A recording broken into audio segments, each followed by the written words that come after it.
This is a reading from the Autobiography of Maria Valtorta. Men friends. An only child as I was, I had no one to play with in the family, and mother never let me visit other families to play. I thus grew up without friends of my own age. My companions were only schoolmates. On walking out the door of the school, I would lose them until the following day. But I had some grown-up friends, as I would say, meaning adults, and they were father's friends, almost all bachelors who frequented our house to find there a reflection of the family surrounding their unmarried solitude. All military men, of course. They were very good and loved me very much, and I loved them, although when I was out for a walk with father and met them, I was pained to the depths of my heart over the spoiled stroll, because for me it was marred, since I had to walk seriously in their midst, paying close attention so as not to bump into their long cavalry sabers or scratch my small legs against their spurs, and I had to listen to their grave talk of arms, tactics, ministerial decrees, the last session of the chamber, preparations for the visit of the sovereign, of the President of the Republic of Andorra, for instance, all of which was as tedious as the fog for me. But I loved them, for I felt that they loved me, and loved my dad very much. Now I loved more than myself those who loved father. Then there were father's superiors, the captains, majors, colonels. Dad's regiment, the 19th Light Guides, was, like all cavalry regiments, full of titled and rich people, who, as rich or titled, or both at the same time, had very fine thoroughbreds, purebred dogs, kids, even an Eritrean monkey.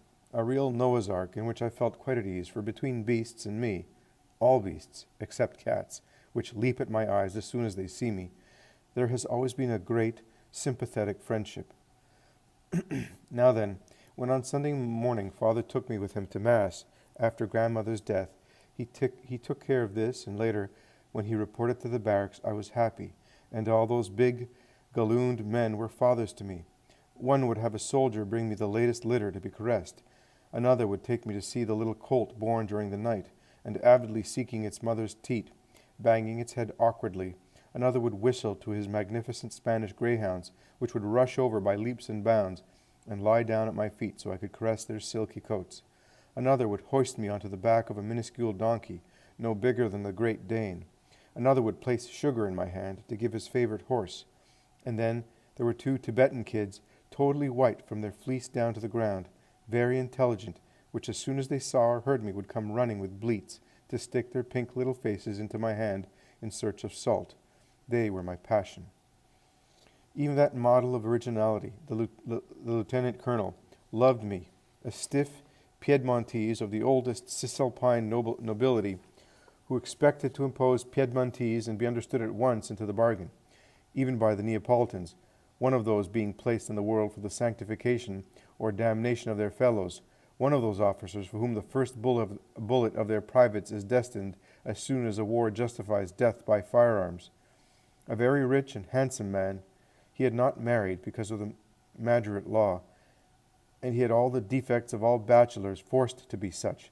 Yet he was good to me, and displayed a self-restraint in his manner proper to a seminary prefect. Talmone wafers were at once at the ready for me, the only sweets which should be given to children, he would say, and it was necessary to obey and eat the cigar-shaped ones, the walnuts, the exquisite chocolate canapes wrapped in crisp cornets. For me, his phonograph was immediately available, one of the first with the loveliest records. Indeed, when I was indisposed, he would send it to my house. For me, his splendid stable was at once open, with his 3 quivering steeds, a lively scamp, an old Gina, a completely snow-white Arabian horse, his favorite when young and now blind, which he had retired and dragged around Italy with him, with her padded box, so she would not hurt herself bumping against the bare wood. Yes, for this man who tormented his fellows was most compassionate to beasts. He also had a lame fox captured by him in the Campagna during a hunt, a fearful, wild, biting beast who loved no one but his master and me, a little bit. Then the colonel was a saint, Piedmontese as well, and noble, very noble. He was the opposite of the lieutenant colonel. One was the tempest, the other the calm, one the father of his soldiers, and the other the tamer, but the two of them were equally good to me. Here's a picture of friends and colleagues of her father, who is the first from the right above and is dressed as a civilian below.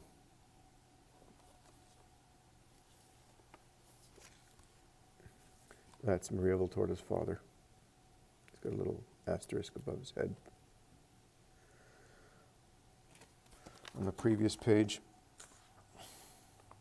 on the day of her confirmation with her sponsor, Aunt Angela, her father's sister.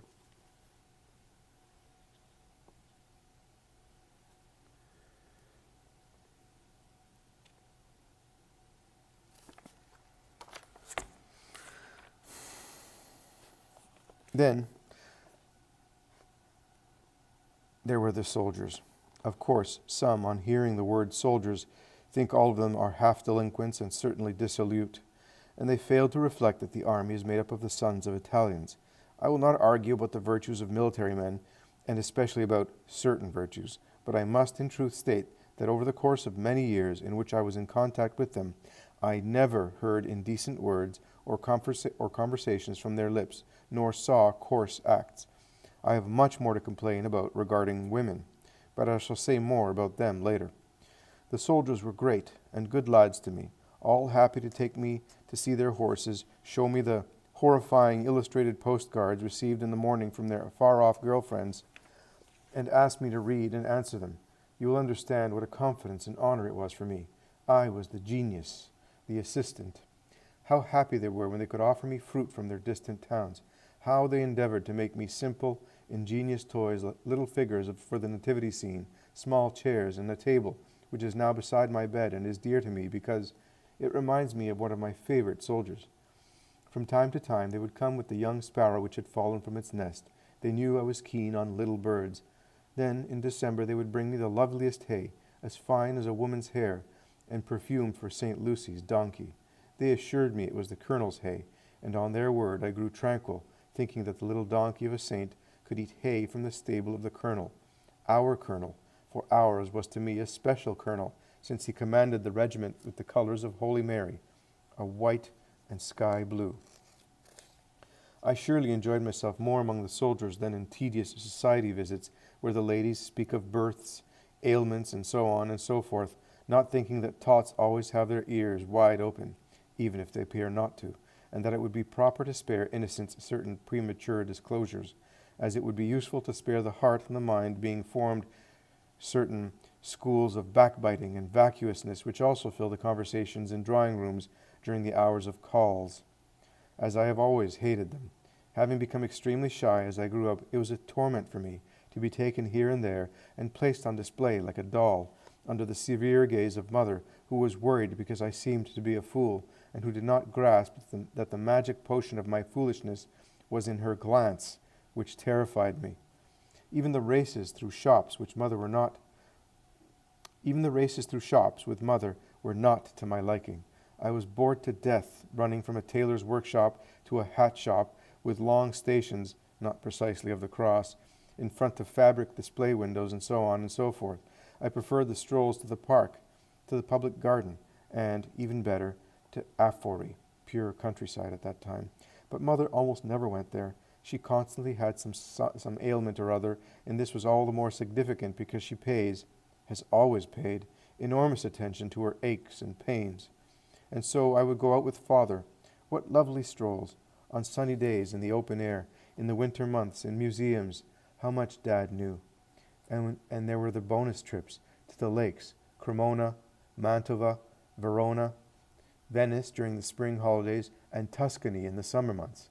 Then even mother came along. I was happy in their midst, but they were rare oases. I shall amplify further on. I had no other friends as a little girl, except for an old lady living in our building. Her name was Pace, and her husband was named Romeo. Their home was true peace. How they loved one another. On the ground floor they had a stationery shop, then run by the nephew, for they had never had children, their only cross. The prettiest decalcomanias were for me, and also the loveliest images, and the shiniest covers for school books. When the Milan exposition took place, Pace, who never went out, for she said movement made her dizzy, "It gives me a queer sensation," she would say, was spurred by her affection for me to go out and take me there. And then I was the little sage who instructed the good, simple old lady, dear soul, resembling my grandmother's. "I love you still." I said I had no other friends, but I was mistaken. There was a poor little old woman who lived in the garret, and who between one ancillary interregnum and another came as a part-time maid. My mother helped her greatly and cared for her when she was seriously ill, for, I am glad to say, even my mother has her good sides. Poor Santina. Her husband was an old drunkard, her daughter, the only one remaining, who was then married and had several children, was wearing herself out as a laundress in the house in front of us. She loved her mother, but was also poor. I would often go to the wretched but very clean garret of Santa. In the daytime the drunkard was never there, and there I felt happy, for the clean little old woman reminded me of my grandmother. I would get into her arms and then play with her little granddaughter. If I showed pride in not apologizing, I was, on the other hand, very partial to the humble. I have never disdained the poor, the common folk, the ignorant. At worst, I have ever been bothered by my equals or superiors in wealth and condition, if they are fusty and posers. I was fond of poor Santa and her little granddaughter, and was content if I could take her nice things. We played dolls with my toys, and Santina, the granddaughter, always wanted to do the cooking, certain that afterwards the sumptuous meals prepared with fresh and dried fruit, sweets, chocolate, would be eaten by her. I would have preferred to play mother. I have always had a maternal instinct and a desire for children. Or play nurse. I have always had the nursing vocation as well.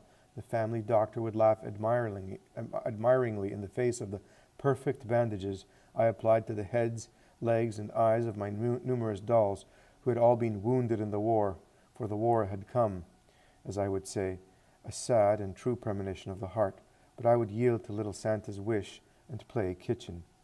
Then I was fond of the maids, with my affectionate character always begging for caresses, more necessary for me than food itself, and, I must state, because you have entreated me to say both the good and the bad about myself, with my tranquil, uncapricious, humble temperament, I was greatly loved by the domestic servants, and loved them very much.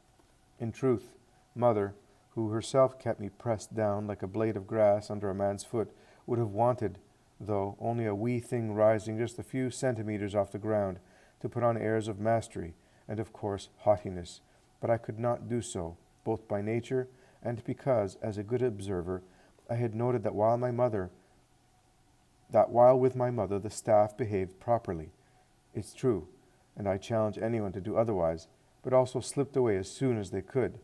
With father, ever patient, jovial, without arrogance, a true father of the humble, things went quite differently, and my good father had to contrive to free himself from the excessive number of soldiers who all wanted to be under him, and who, after their stint of service, re-enlisted so as not to lose their superior. I noted the affectionate glances and spontaneous acts of affection springing from those simple hearts which felt loved and obeyed wishes, not commands, for father was so good that he never commanded, but was also so beloved that his slightest desire was not only translated into action as soon as he expressed it, but even guessed with the foreknowledge love provides. I wanted to be like father, through a daughter's spirit of imitation, whereby everything the favorite parent does seems just fine, and because it was easy for me to be like father, having the same heart, whereas I could not at all have become like mother. I was thus good and affectionate with the maid, with the orderly, with everyone. I took refuge with them to obtain caresses and games. Mother often went out for the hateful society calls to which she frequently did not take me, to my immense joy, for I have already told you that what a torment they were for me. I remained at home with the woman and the soldier. What lovely, peaceful hours! I have had some dear girls who, though marked by country simplicity, have had treasures of affection for me. The beautiful fairy tales, the legends of their towns, the little games which gladdened their young brothers and sisters at home, were all set in motion to raise my spirits as well. The soldiers were also my valued surgeons for all my broken toys, the constructors of new toys, the collectors of branches and stonecrop for the nativity scene, the breeders of my little animals. But, as I said previously, if I have nothing but good to say about the soldiers, as regards the maids, I must state that out of the long procession I saw pass by, some left room for objections, and could have done me a great deal of harm if Jesus had permitted it. One taught me to steal. Exactly. She would wait for Mother to go out and then say, "Take this, take that, and give it to me, but don't say anything." There was nothing of value for Mother, kept and keeps everything under lock. There was nothing of value for Mother kept and keeps everything under lock and key. Some little skeins of thread, sweets, dried fruit, liqueurs. I don't know what she did with them. The fact is, she taught me to steal. Another, out of sheer ignorance, delivered speeches on subjects not suitable for me, which only my absolute innocence kept me from grasping in depth. I understood them later, when I was a grown-up woman, and recalled those lectures. I said, "Absolute innocence. Yes, I was an innocent, though not a simpleton. I had a spirit of very keen observation from early childhood on, a tenacious memory. You may thus assume that I noted everything, catalogued everything, realized everything. Very advanced at school for my age. Consider that at age 13 in a few months I finished complementary and technical studies together. Later on I shall tell you why. I could not refrain from having familiarity with the dictionary, and I assure you that I never left it in peace, and that this and the Divine Comedy served as my school on the real animal of life. And yet, may God be blessed for it, I was never disturbed as a result. The nature of our animality unfolded all of its facets before me without my being upset by it. Discovering the reason for a physical law or an organ left me just as calm as when seeing a flower bloom. I have recently read in the Life of Holy Mary, which you gave me to read, about how the Eternal always performed the miracle for the Virgin of concealing from her all that might have offended her virginal modesty. With me as well, the goodness of him who, because he has loved me with an eternal love, continuously watches over me, worked the miracle of extending over the dark parts of our human existence a veil of splendor, rendering them pure, though impure, pleasant, though unpleasant, acceptable without shocks, even if, by being revealed brutally, they might have shaken my chaste innocence as a girl, brought up without brothers and sisters, without little friends, alone, in a family where my innocence was closely protected. I recall an episode. It took place when I was at school and was already 12. That year, a semi-revolution nearly occurred at my peaceful school because caused precisely by the disturbance of a girl who was then 17 and the oldest sister in a veritable tribe of siblings. We were reading The Betrothed, and there were about 20 of us in that class. Nothing happened to anyone else, but for that poor thing, a bit touched in the head, I think. The chapter on the Monza nun was a match thrown into a powder keg. She seemed possessed. She asked all of us if it could be true that children were born to us women, and how this might happen. I don't know how my companions replied. When questioned as the class oracle, I textually responded, "Why, of course, doesn't even the Hail Mary say so? What's special about that? If Jesus was born of Mary, it is a sign that we are born to our mothers." And that was that. I thought nothing else. Consider that I had to wait until long after my student days to be able to say that I was familiar with certain details, and indeed, they became known to me only during this illness. A merit of mine? No, a grace freely given by the good God, in regards to which I must not boast, but only thank him. To go back to the chapter on the maids, however, I have always thought that if I had been mother, I would have kept my daughter closer with love, to prevent her from seeking conversations and instructions from poor creatures who are not always as they should be, in prudence and morality, in order to maintain contact with lives being formed. How much tact is needed with children, and how good it would be to recall always that their angels see God. I have, however, noted little care in adults, especially among women. Conversations, newspapers, and books left within the reach of children, when it would be good if they were not. Performances, fashions, little concern about getting dressed in their presence. They see, hear, and reflect better than adults. I say it again. In thinking of how I was attentive, I have always been scrupulously careful with the innocence of children, whom circumstances have placed close to me. Even recently I had to impose myself upon the doctor, who, in the presence of his 3-year-old son, wanted to examine me. But he doesn't understand a thing about it, said the doctor, alluding to his son playing with the figurines. I refused just the same, I replied. No, God can reproach me for many things, but on close scrutiny, I really feel he cannot demand an explanation of why I did this or that to the detriment of an innocent, and this certainty about not having injured anyone's purity is also sweet and restful to my heart. No, now that I believe I am close to arriving at the eternal port, or at the summit of my life, in looking at the road behind, I really feel I can say, I have not been the cause of anyone's corruption.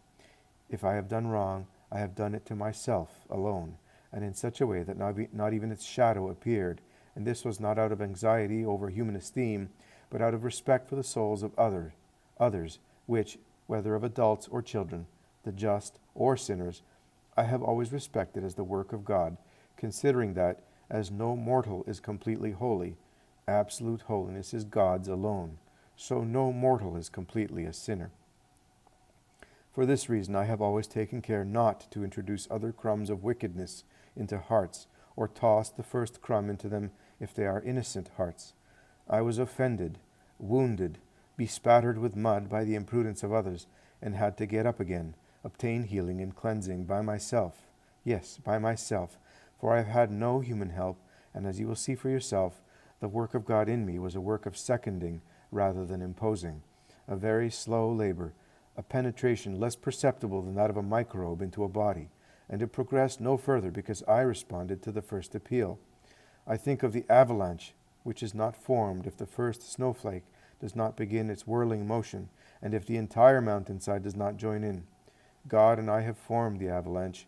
He was the first snowflake, to which I gave the first push, and then, ever larger and swifter, the avalanche took shape, union, the descent which is ascent into the abyss of the divinity, through the annihilation of the creature, who is reformed, being born to God for eternal life, in love and in pain.